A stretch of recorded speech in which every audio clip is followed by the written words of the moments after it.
Ar eich marciau, barod, ewch. A'r plant yma o 100 o ysgolion gwahanol yn barod I rasio yn erbyn casineb. Yn ôl Heddlu De Cymru, roedd y ras yn gyfle I ddysgu'r pwysigrwydd o fod yn garedig.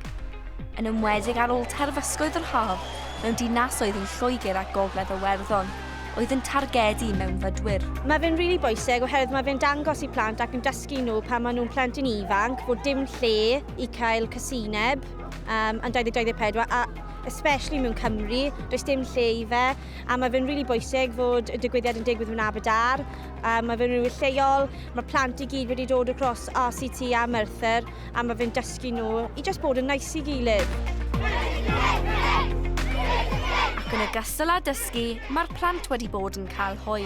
Mae'n pwysig oherwydd beth os mae rhywun ddim yn clapio I ti, bod ti'n mynd I bod yn drist, ond ti angen clapio I pawb a bod yn caredig.